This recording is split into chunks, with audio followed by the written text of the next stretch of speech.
बच्चों, आज की धम्मपद की कहानी है यथा पिपुपरा सिंहा कैरामाला गुणे बहु एवं जातेन मच्चेन कर्तव्यं कुशलं बहु।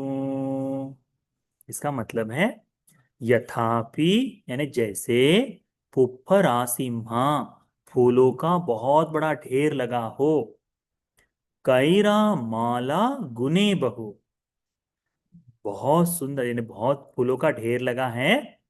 तो बुद्धिमान आदमी क्या करता है? इन ढेर सारे फूलों में से बहुत सुंदर सुंदर मालाएं बनाता है। तुमने शादी की मालाएं देखी है ना? वर वधु की मालाएं डालते हैं, देखे ना? फोटोज पर मालाएं डलती है, देखे है तुमने? सुंदर दिखती है कि नहीं? यहाँ पर बालों पर लगाते हैं, है ना? अपनी चोटी पर लगाते हैं ना फूलों की माला, सुंदर दिखती है कि नहीं? हाँ, ऐसी मालाएं कैरा माला गुने बहु, तो बहुत सुंदर सुंदर ऐसी मालाएं बनाता है। एवं जाते न मच्चे न, उसी तरह से जो व्यक्ति मरने वाला है, जाते ने यानी जन्म जिसने लिया है, मच्चे ने यानी जो मरने वाला है, तो जन्म लिया हुआ व्यक्ति मरेगा ही। तो जन्म लेने वाले मरने वाले व्यक्ति ने क्या करना चाहिए? कर्तव्यं कुशलं बहु, तो अपने जीवन में बहुत सारे कुशल कर्मों को करना चाहिए। क्या करना चाहिए? कुशल कर्मों को करना चाहिए। क्यों करना चाहिए?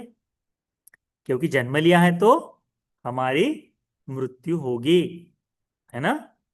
हमारी मृत्यु होगी। और यदि हम खाली हाथ चले जाए तो क्या होगा? यदि अपने जीवन में कुछ नहीं करे तो क्या होगा, है ना? हाँ, उस बात को ध्यान में रखना है, ठीक है? इसका मतलब होता है जैसे फूलों के ढेर से बहुत सुंदर सुंदर मालाएं बनाई जाती है, वैसे ही फूल भी नष्ट होने वाले हैं कि नहीं? है ना? फूल भी फूलते हैं, उसके बाद दो एक दिन बाद खराब हो जाते हैं, है ना? पर यदि उसकी सुंदर सुंदर मालाएं बनाए तो कितनी सुंदर दिखती है कि नहीं? वैसे ही सुंदर मालाएं बनाकर वह जैसे सुंदर दिखती, वैसे ही अपने जीवन में हमने क्या करना चाहिए? अपने जीवन में कुशल धर्मों का सुंदर सुंदर मालाएं बनानी चाहिए। सुंदर सुंदर अपने जीवन में कर्म करने चाहिए कि अपने जीवन में शांति पहुंचे कि मैंने ये काम किया है। अब देखो, किसी को तुम खाना खिला दो, किसी को रोटी खिलाओ, दिन भर तुमको अच्छा लगेगा, अच्छा लगेगा। यदि तुम अच्छे व्यक्ति हो तो ठीक है। यदि तुम अच्छे व्यक्ति हो तो तुमने किसी को जैसे मम्मी पापा को बुरा कह दिया, डांट दिया, यदि तुम अच्छे व्यक्ति हो तो तुमको बुरा लगेगा कि नहीं? कि अरे, मैंने मम्मी को तो गलत बोल दिया, अरे मैंने तो गलत कर दिया। और बुरा आदमी है तो उसको कुछ नहीं लगता फिर, ठीक है? तो अच्छे व्यक्ति को उसका पश्चाताप होता है, तो तुम लोग को अच्छा व्यक्ति बनना है। तो ये है कहानी, ये है गाथा। इसकी कहानी है विशाखा के बारे में। भगवान के भगवान के समय में एक विशाखा नाम की उपासिका थी, ठीक है? उसको अग्र उपासिका कहते हैं, महा उपासिका कहते हैं। ये जो उपासिका है ना, बड़े सुंदर ऐसे भगवान के लिए श्रद्धा रखने वाले घर में पैदा हुई थी। इसके दादा का नाम था मेंढक सेठ जी। तो मेंढक सेठ जी, उनके पुत्र थे, हाँ, धनंजय सेठ जी। और उनकी पुत्री थी ये विशाखा देवी। बहुत धनवान थे। पहले भारत में साकेत नाम का एक नगर था। वो साकेत नाम का नगर ही इन विशाखा के जो पिता है ना, धनंजय सेठ जी, इनके लिए इनके लिए बनाया गया था, ठीक है? पहले ये लोग बिंबिसार राजा के पास रहते थे, पर बाद में ये लोग कौशल नरेश प्रसेनजीत के राज्य में आए हैं। तो श्रावस्ती से थोड़ा सा ही दूर शहर था ये वाला, और बड़ा सुंदर बनाया गया था, ठीक है? तो बच्चों, ये जो विशाखा है ना, 7 साल की थी जब श्रोतापन्न बन गई, भगवान का धर्म सुना और श्रोतापन्न बन गई। बहुत सुंदर थी, बहुत गुणवान, बहुत गुणवान थी। ये जब बड़ी हुई, इसका विवाह हुआ, इसके बच्चे थे, तो सारी चीजें बहुत सुंदर, जीवन में कभी किसी चीज की कमी नहीं। क्यों? क्योंकि अतीत में बहुत सा पुण्य करके रखा है, अतीत से बड़ा पुण्य किया हुआ है। हमको ये जो शरीर मिलता है ना बच्चों, हमें जो शरीर मिला है, हमें अपने पसंद का मिला है क्या? हम्म। किसी को चाहिए कि उसके दांत सीधे रहने चाहिए करके, लगता है कि नहीं? पर हमारे देखो दांत आड़े टेढ़े हैं, है ना? किसी को चाहिए कि बाल बहुत घने हो, फिर गंजा हो जाता है आदमी, देखा है? किसी को लंबी हाइट चाहिए, और हाइट मिलती है क्या? नहीं मिलती। किसी को गोरा रंग चाहिए, सबको गोरा रंग मिलता है क्या? नहीं। हमको अंधेरे में छुपा दो, हम तो दिखाई नहीं देंगे, है ना? ऐसा होता है। तुम दिखाई देते हो क्या उजाले अंधेरे में? नहीं, तुम में से कुछ कुछ लोग दिखाई देते होंगे, पर सबको चाहिए ना कि सुंदर दिखे करके। ये जो सुंदरता है, ये ऐसे ही नहीं मिलती। सुंदरता जो है, अपनी इच्छा जो है ना, जब हम वैसा दान देते हैं, वैसा दान देते हैं। तो विशाखा बहुत सुंदर थी, 5 अंगों से बिल्कुल युक्त थी, इतना सुंदर, जैसा यानी उसको क्या कह सकते हैं उसमें, उसको कहते हैं कि 5 अंगों से सुंदर होना है। कौन कौन से? तो उसमें लिखा है केश कल्याण, यानी बाल सुंदर होने चाहिए, घने। केश कल्याणन का मतलब पता है क्या होता है? अब जैसे लड़कियां हैं, तुम लोगों के बालों में जब तुम कंघी करते हो तो बाल यहां वहां लग जाते हैं कि नहीं? अटक जाते हैं कि नहीं? उसके गुच्छे बनते हैं कि नहीं? नेचुरली ऐसे बाल होते हैं कि जिनको कंघी करने की जरूरत नहीं पड़ती, सारे ही बाल ऊपर से पीछे तक जाते हैं। और चाहे कितना भी एक एक में गोल दो, जब जैसे ही चोटी खोल देंगे ना, तो बिल्कुल एक एक बाल अलग हो जाता है। वैसे उसको क्या कहते हैं? केश कल्याण। तुम्हारे बाल है क्या ऐसे? नहीं है ना। हमारे बाल जैसे थोड़ा सा खींचे तो बिल्कुल टूट कर हाथ में आ जाते हैं, घर भर फैलते हैं। वो केश कल्याणन, वो जो मिलते हैं वो भी पुण्य से मिलते हैं।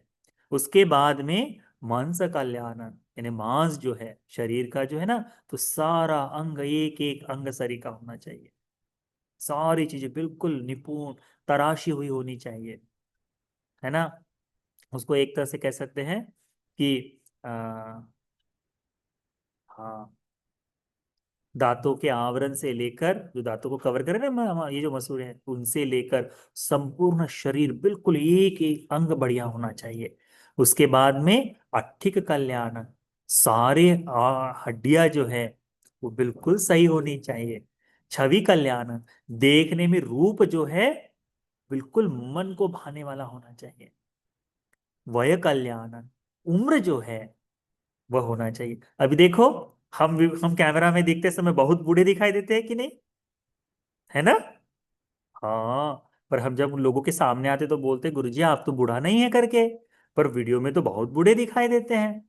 तो ऐसे दिखाई देते हैं क्योंकि हमने शायद कहा होगा, कुछ किया होगा, इसीलिए वैसा होगा, है ना? तो ये जो दिखना है सुंदर, वो भी अपने पूर्व में किए हुए कर्मों का फल है, सब अपने कर्मों का। तुमने कभी देखा होगा ना, बहुत दरिद्र है, माता पिता सुंदर नहीं, पर बड़ा सुंदर बालक उनके घर में जन्म लेता है, किसी किसी पुण्य से उत्पन्न होने वाले बालक होते हैं ना, वो, तो वो पुण्य का भाव है। तो भगवान कहते हैं, ये जो विशाखा है ना, इसने अतीत में, पच्चेक बुद्ध के समय हो,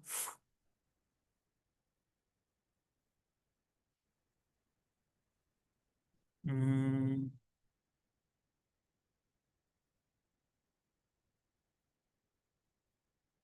हाँ, इसने अतीत में क्या किया था पता है? अतीत में 20,000 भिक्षुओं को, 20,000 भिक्षुओं को सुई, धागा, इनके साथ में चीवर दान दिया था। तुमको पता है 8 चीजें होती है जो भंते जी लोगों के लिए अनिवार्य है रखना। कितनी चीजें? 8 चीजें हैं। 8 चीजें भंते जी लोगों के पास होनी ही चाहिए। तुमको पता है कौन कौन सी है? नहीं पता? देखो हम बताते हैं, उसको याद रखना। जब तुम दान दोगे तो इनमें से एक एक चीज देने की कोशिश करना। विशाखा देवी ने चीवर और सुई धागा दान दिया था। तो चीवर देना यानी वर्ण को देना है ना, इससे शरीर का रंग, इससे शरीर की सुरक्षा होती है, वर्णवान बनता है ना, तो उसके लिए। तो आ, वो है कौन कौन सी 8 चीजें हैं? तो भंते जी लोग 3 चीवर पहनते, कितने चीवर पहनते हैं? 3 चीवर पहनते हैं। चौथा है भिक्षा पात्र। पांचवा है सुई धागा। छठा है चीवर को कमर में बांधने के लिए बेल्ट होता है, बेल्ट। उसके बाद में पानी पीने के लिए छानने के लिए एक छन्नी होती है। ठीक है, कितने हो गए? हाँ, और क्या है? ये क्या है हमारा? अब इसमें बाल है क्या? नहीं है ना, तो ये कैसे निकालते हैं? उस तरह, उसको शेविंग किट कहते हैं, है ना? तो ये चीज, तो ऐसी 8 चीजें हैं जो भिक्षु को अनिवार्य है अपने पास रखना। अब जब हमको कहीं 10 दिन के लिए जाना हो, तो हम ये 8 चीजें साथ में लेके जाएंगे। एक दिन के लिए जाना हो तो नहीं ले जाएंगे, हम तो चीवर, एक चीवर भी छोड़ देंगे। 2 ही चीवर पहन के जाएंगे, तीसरा चीवर साथ नहीं। पर एक दिन से रात से ज्यादा कहीं जाना हो तो लेकर जाना पड़ता है। ठीक है, तो ये 8 चीजें अनिवार्य है। कहते हैं कि ये विशाखा ने इनमें से सुई धागा और चीवर 20,000 भिक्षुओं को दान में दिया था। अब तुम मनुष्य लोक में हो कि नहीं? तुम इंसान हो ना, तो ही चीवर दे सकते हो कि नहीं? तुम यदि गाय बन के रहते तो चीवर दे सकते थे क्या? नहीं दे सकते ना। कौन सी गाय चीवर देती है बताओ? गाय केवल दूध दे सकती है ना? चीवर दान दे सकती है क्या? नहीं दे सकती। तो तुम गाय हो क्या? नहीं। बकरी हो क्या? नहीं हो। तो तुमको क्या करना चाहिए? मैं इंसान बन के पैदा हुए तो तुमने क्या करना चाहिए? चीवर का दान देने के लिए अपने मन में भाव रखना चाहिए। हम उसके बारे में भी बताएंगे। फिर विशाखा जैसे जैसे बड़ी हुई, उसकी शादी हुई। उसकी शादी है ना दूसरे धर्म के लोगों के बीच में हुई थी, जो निगंधनाथ को मानते थे। परंतु विशाखा ने बहुत ही कुशलता से अपने धर्म को धारण करते हुए बहुत ही सुंदर तरह से अपने ससुर की अपनी माँ बन गई वह। ससुर की माँ बनने का भाग्य बहुत कम लोगों को होता है। इसकी भी उसने याचना की थी अतीत में। पद्मुत्तर नाम के भगवान बुद्ध जी जब इस लोक में थे, तब उसने कहा था कि बनते, मुझे भी ऐसा ही जीवन चाहिए कि ये धर्म पूर्ण हो पाए। उसमें ससुर की माँ का भी एक धर्म है, तो वो पूर्ण हो पाए। तो बुद्ध के जीवन में 1 लाख वर्ष कल्प के बाद उसे ये प्राप्त हुआ मौका। तो तुम अच्छे विचार अपने मन में लाओ, तो आज न कल ये पूर्ण हो जाते हैं। यदि बुरे विचार मन में लाओगे तो वो भी पूर्ण होंगे। परंतु बुरे विचारों का फल क्या है? दुख है, तकलीफ है, पीड़ा है, खुद को भी और अपने आसपास रहने वाले लोगों को भी। इसीलिए बुरा नहीं सोचना चाहिए। फिर ये विशाखा बड़ी हुई, तो इसके पापा जब इसकी शादी करवा के दिए ना, तो सर से लेकर तो पैरों तक आए ऐसे महालता हार बना के दिया। उस समय 2,500 वर्ष पहले 9 करोड़ का था ये। कितना? 9 करोड़ का हार। सोच सकते हो?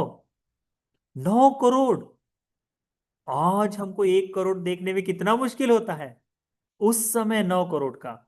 उसमें कथा में आता है कि कितना धन है, कितना सोना, कितना चांदी, कितना मूंगा पन्ना, सारी चीजें उसको। और सर से लेकर तो पैरों तक वो आता था। जब उसको हवा लगती थी ना उस महालता हार को, तो छोटी छोटी छोटी घंटियां कैसे आवाज करती है, वैसी मधुर ध्वनि उसमें से निकलते थे। इतना सुंदर। पूरे देश में केवल 3 लोग उसको पहन सकते थे, खरीद सकते थे। केवल 3 लोग। इतना महंगा था, यानी पूरे देश में केवल 3 लोग उसे खरीद सकते। अब तो रोल्स रॉयस भी खरीदने के लिए बोल दो तो सभी कोई खरीदेंगे। आज ऐसा कुछ नहीं है कि जो केवल 3 लोग खरीद पाए सब कुछ। हाँ, अभी तो तुम चांद पर भी जमीन खरीद सकते, तो चांद भी सस्ता हो गया।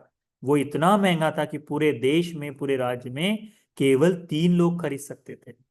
कितना धनवान होगा, है ना? तो एक बार हुआ ऐसा कि ये महालता हार पहनकर धर्म सुनने के लिए जा रहे थे, यानी विहार जा रहे थे। उस दिन था उत्सव। बहुत सज धज कर विहार में गए, सुंदर तरह से सुंदर बनकर। तो जब भगवान की रूम आया, भगवान का कक्षा आया, यानी भगवान जहाँ धर्म उपदेश करते वहां, तो उसने सोचा इतना भारी हार पहन के जाना ठीक नहीं होगा। तो क्या करती है वह?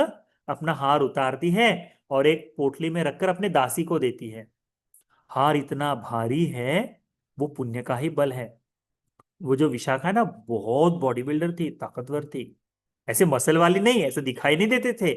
पर कहते हैं उसको 5 हाथियों का बल था उसमें।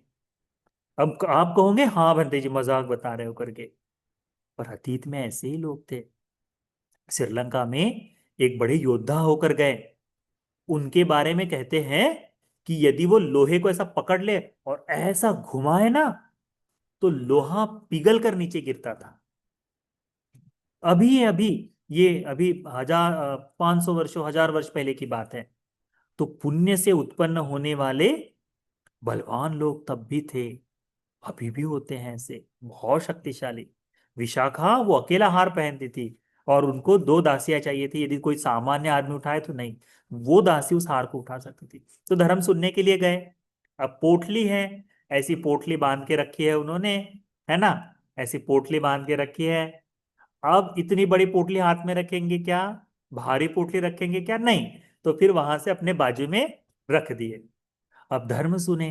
अब धर्म सुनते सुनते इनका मन बड़ा आनंदित हो गया। और ये विशाखा उठकर खड़ी हुई तो सब उसकी दोस्त लोग भी उठकर चली गई। और हार कहाँ रह गया, वही छूट गया। हार वही छूट गया। हुआ ये, भगवान का आदेश है कि किसी की भी वस्तु गायब नहीं होनी चाहिए, ना चोरी नहीं कर सकता ना बंदे जी लोग। तो लोगों को कैसे पता चलेगा कि किसकी वस्तु क्या है। तो आनंद बंदे जी क्या करते थे, उन वस्तुओं को उठाकर दरवाजे के पास लॉस्ट एंड फाउंड करके एक डब्बा होता है, आजकल देखो तुम टेम्पल में, आज भारत में तो नहीं है। भारत से बाहर चले जाओ, या फिर कुछ जगह ऐसी है जहां पर चले जाओ, वहां तुमको टेम्पल्स के बाहर में लॉस्ट एंड फाउंड करके दिखाई देगा। तो मंदिर में कुछ भी छूट जाए उस डब्बे में डाल देते हैं। तो भंते जी ने उठाकर एक जगह पर रख दिया। अब विशाखा ने पूछा दासी को कि कहाँ है हार। तो कहती आर्या, मैं तो भूल गई। हाँ, मैं तो भूल गई करके। तो कहते ठीक है जाओ, पर देखो तुमने जहां रखा है, ये हार यदि वही था है तो उठा कर लेकर आओ। पर यदि वो हार कहीं से हट गया है, तो पूछना कि ये हार किसने हटाया है। तो दासी कहती ठीक है। फिर कहती है ये कि यदि हार आनंद भंते जी ने उठाया है, उठाकर रखा है, तो बिना उठाए बिना लिए ही वापस आ जाना। दासी कहती ठीक है। दासी जाती है, देखती है कि मैंने जहां हार रखा वहां तो नहीं है। अभी कहाँ है, अभी उठाकर लॉस्ट एंड फाउंड के डब्बे में रखा हुआ है।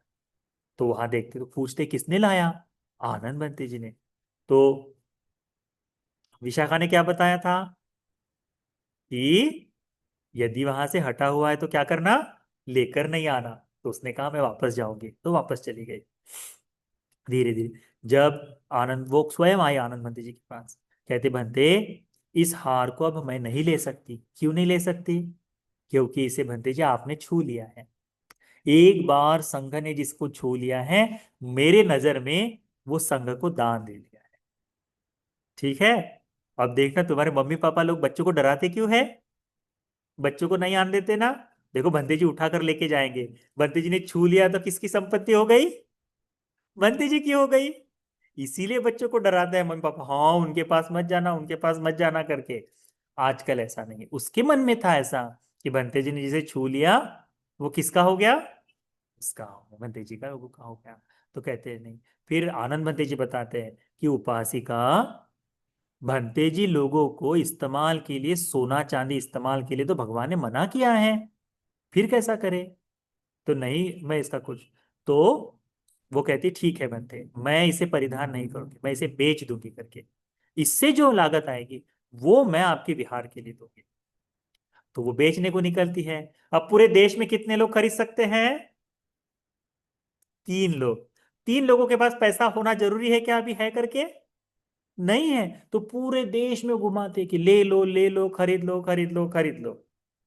उसकी बनवाई ही 1 लाख रुपया लगा था, पता है उस समय। उस समय 1 लाख रुपया सुनार को दिए थे।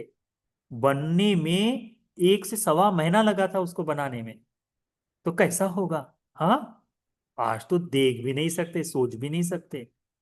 उस समय था देश सोने की चिड़िया, उस समय सोना ही सोना था, सुंदर। तो देखती है कि कोई नहीं खरीद रहा, तो कहती है इसे मैं ही खरीदूंगी। तो खुद ही 9 करोड़ रुपया देती है और उस हार को खरीद लेती है। खरीद कर क्या करती है, तो देखती है कि भगवान बुद्ध जी चारिका पर जा रहे हैं। तो फिर भगवान जब आए तो उनके लिए नया विहार होना चाहिए। तो 9 महीने में 500 कमरे नीचे, 500 कमरे ऊपर, ऐसे 2 मंजिला मकान बनाती है। अब ये केवल मकान ऐसा दिखाई दे तो अच्छा लगेगा क्या? नहीं। तो कुछ भंते जी लोग जो झोपड़ियों में रहते हैं, तो आसपास में लगभग 500 छोटे छोटे छोटे छोटे छोटे झोपड़ियां बनाती है। फिर केवल झोपड़ियां अच्छी लगेगी क्या? नहीं। तो उसमें अच्छे पक्के मकान भी चाहिए कि जहां कुछ भिक्षु लोग रह सके। तो उनके लिए ऐसे अलग अलग करके एक पूरा शहर की तरह पूर्वाराम नाम का एक विहार बनाकर दान देती है। पूर्वाराम नाम है उसका। जब भगवान बुद्ध जी जब आते हैं ना, तो भगवान को याचना करते कि भगवान, यह पूर्वाराम विहार आपको दान देती करके। तब उस समय ये जो है ना उपासिका, इसकी उम्र बहुत ज्यादा हो गई रहती है, 120 साल के आसपास है। विशाखा का एक धर्म ये भी था। उसको पता है कितने बच्चे थे? विशाखा के 10 लड़के और 10 लड़कियां थी। कितने हो गए? 20 बच्चे थे। 10 लड़के, 10 लड़कियां। इन 10 लड़कों को 10 10 बच्चे थे। 10 लड़कियों को भी 10 10 बच्चे थे। उनके 10 10 बच्चों को 10 10 बच्चे थे। सोच रहे हो? तो कितनी संख्या हो गई? तो पूरा परिवार 8,000 से ऊपर लोगों का था उनका। यानी बच्चों से नाती पौत्र पपौत्र करके जितने आते हैं ना, इतना बड़ा परिवार था। परंतु ये जो छवि है ना, छवि यानी उसका सुंदरता जो है, विशाखा का सुंदरता इतनी थी कि इतना बूढ़ा होने के बाद भी अपनी पोतियों के साथ यदि घूमे तो पूछते थे कि विशाखा कौन है। यानी दादी और पोती देखने में सरीखी दिखती थी। आजकल कोई लगता है क्या? तुमने देखा होगा। तुम बच्चों को अभी तो पता नहीं, हम जब थे ना, तब वहां पहले एक है ना संतूर नाम के साबुन की ऐड आती थी। सौंदर्य साबुन करके वो आती थी ना संतूर। उसमें कि वो लड़की बहुत सुंदर दिखती है, तो उसके मम्मी छोटी लड़की, क्या प्रफुल्ल आराध की जितनी लड़की आती है और मम्मी कहती है, हाँ मम्मी, तुम इतनी सुंदर कैसे हो?" ऐसे लोग पूछते हैं। तो उससे भी ज्यादा सुंदर होगी वो। अभी देखना है ना, गूगल करके देख लेना कि वो संतूर की ऐड कहाँ है करके। ठीक है। हाँ हाँ हाँ। हाँ, तुम बच्चों का तो अच्छा है ना कि तुमको सर्च करने का मौका मिलता है, तो वो देख लेना। तो जब दान दिया ना, बहुत सुंदर दान दिया उसने, चारों तरफ से। और इतना इतना आनंद, इतना आनंद उस विहार में दान देने के लिए ऐसी एक भी जगह नहीं, सभी अंगों से युक्त। अब कोई दान देता है तो लाइट, अभी पंखा तो तब नहीं था, पर अलग से एक पंखे का जो रखता है वो, टेबल पलंग, उस पर बिछावन के लिए बेडशीट, उसके बाद में पैर धोने के लिए पावन, रूम के बाहर के लिए पैर पोंछने के लिए कपड़ा, जितनी बैठने के लिए चेयर, ये सारी चीजें उसने बना कर दी, सारी की सारी। यानी ऐसी एक भी कमी नहीं थी उसके दान में। सर्व अंग से संपूर्ण दान दिया है उसने। उसके बाद में उसकी एक दासी थी, वो भी आई, मुझे भी दान देना है। तो कहती, दासी क्या देना है?" तो बोलती, मैं कपड़ा लाई हूं। तो कपड़ा, एक काम करो, तुमको जहां इच्छा हो इस विहार में वहां जाकर डाल के आओ। अब वो पूरा विहार नीचे ऊपर जाकर देखती है, उसके कपड़े से खराब कपड़ा कोई भी नहीं, इतना महंगा। तो वो आती है और बड़े मौन रह जाती है कि उपासिका मैं क्या करूं, मैं तो दान ही नहीं। तो कहती है, देखो, यहाँ से अभी पूरे भंतेजी आएंगे भगवान के साथ में, वहां उनके पैर धोए जाएंगे। पैर धोकर पैर पोंछने के लिए तुम अपना वस्त्र रखो वहां पे।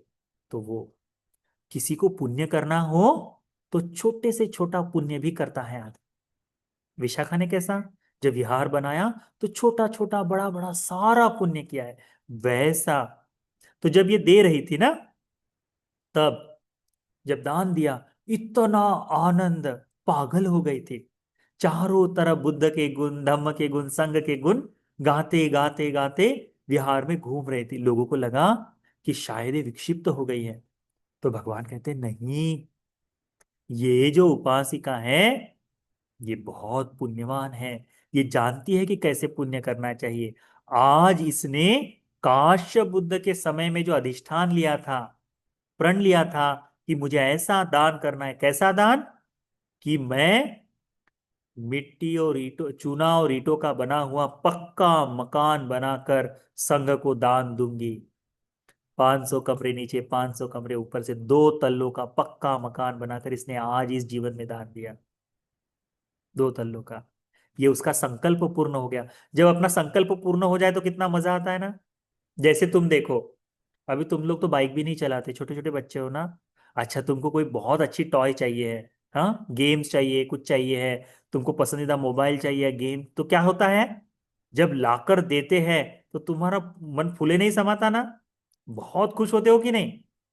हाँ, नहीं होते? होते हो कि नहीं? दसियों जगह दिखाते हो, दोस्तों के सामने इतराते हो, देखो मुझे तो ये मिला है, मुझे तो ये मिला है। वैसे लड़कों को, जवान लड़के हैं तुम में से कोई, उनको कार मिल जाए तो मैं तो एक ड्राइव के लिए लेके जाऊंगा करके लेके जाते हैं कि नहीं? हाँ। तो वैसे ही ये भी, कि मेरा संकल्प पूरा हो गया करके बड़े खुश थे। दूसरा संकल्प इसने किया था कि मैं जो विहार बनाऊंगी उसमें बैठने का आसन, सोने की शैया, पैर पोछने के लिए पोछा, तो सारी चीजें मैं बना कर दूंगी। ये उसका दूसरा संकल्प था। कब किया था? काश्यप बुद्ध के समय में। देखो संकल्प पूर्ण करने में कितना समय लगता है। पुण्य का संकल्प, बुरे काम तो आदमी जल्दी कर देता है ना, पर सत्कर्मों को करने के लिए बहुत मेहनत लगती है बच्चों। इसीलिए हमने हमारी पूरी ऊर्जा सत्कर्मों के लिए खर्च करनी चाहिए। फिर उसने कहा था कि मैं भोजन दान दूंगी। कैसा? तो निमंत्रण लेकर, उसको निमंत्रण करते शलाखा भोजन के साथ, मांस, सूप, अलग अलग व्यंजनों से युक्त होकर श्रेष्ठ दर्जे का चावल जो है, तो सबसे प्रणीत ऐसा भोजन मैं बनाकर दान दूंगी। इस दिन उसने वो भी दान दिया, तो कहते ये भी मेरा संकल्प पूरा हुआ है करके। फिर उसके बाद में वो कहती है कि मैं चीवर दान देना चाहती हूँ। कैसा? तो काशी के वस्त्रों का, बहुत सॉफ्ट ऐसे वस्त्रों का, सभी बनते जी को ऊन रुई आदि से बने हुए चीवर का दान दूंगी। वो इस जीवन में चीवर का भी दान देती हैं। आप लोगों ने देखा होगा ना कठिन चीवर दान के कार्यक्रम, कितना बड़ा बड़ा सामान लाकर दान देते हैं ना। ये क्या है?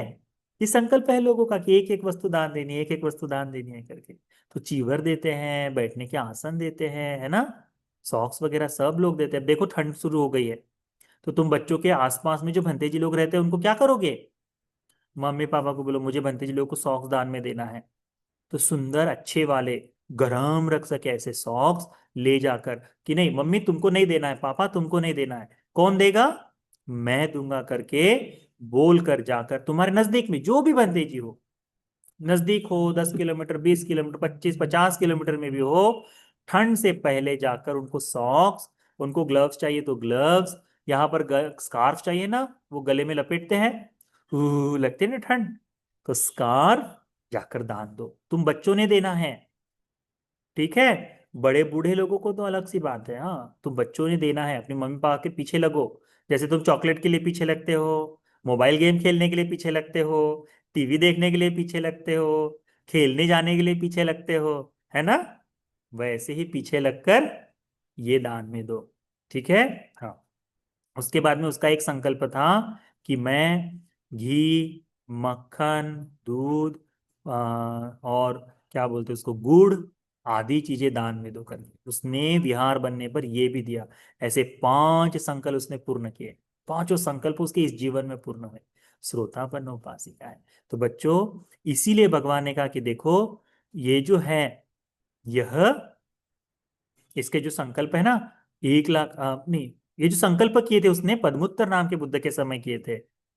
1 लाख कल्प पूर्व किए थे काश्यप बुद्ध के समय, 1 लाख कल्प पूर्व किए थे। इतना लंबा समय लगा है उसको ये पूर्ण करने में। इसीलिए बच्चों, तुम लोगों ने भी बहुत अच्छी तरह से अपने मन में, मैं कुशल कर्म करूंगा ऐसे संकल्प लेकर, उन संकल्पों को पूर्ण करने के लिए अपना जीवन बिताना चाहिए। ठीक है। तो तुम्हें अच्छा बच्चा बनने का मौका मिलेगा।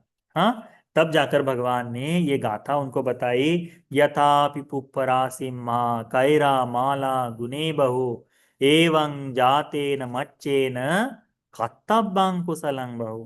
तो जब भगवान ये गाथा बताते हैं ना, तो जो जो लोग सुन रहे हैं उन सब को सुनकर बड़ा आनंद होता है, बड़े हर्षित होते हैं और अनेक लोग श्रोतापन्न हो जाते हैं। ठीक है। तो इनका इस बात को ध्यान में रखो, इस कथा को ध्यान में रखो। अपने कुशल संकल्पों को पूर्ण करने की तुम लोगों को कोशिश करनी चाहिए। बुरी चीजों के लिए जैसे जिद करते हो ना मम्मी पापा के सामने, वैसे ही अच्छे पुण्य करने के लिए भी जिद करो। ठीक है। और पापा गुस्से वाले हैं तो चटाक, ऐसा हो जाएगा ना। हाँ हाँ हाँ। तो उसके लिए तो समय देखकर, अच्छे से देखकर, हाँ बोलना मुझे दान देना है, दान के लिए, तो वो अच्छा काम करोगे। ठीक है। इतना आज के लिए काफी है। तो ये कथा जो धर्म का उपदेश है, धम्मपद की कथा है, तुम सभी बच्चों को अच्छा व्यक्ति बनने के लिए, धर्म के रास्ते पर चलने के लिए उपकारी हो जाए। साधु साधु साधु।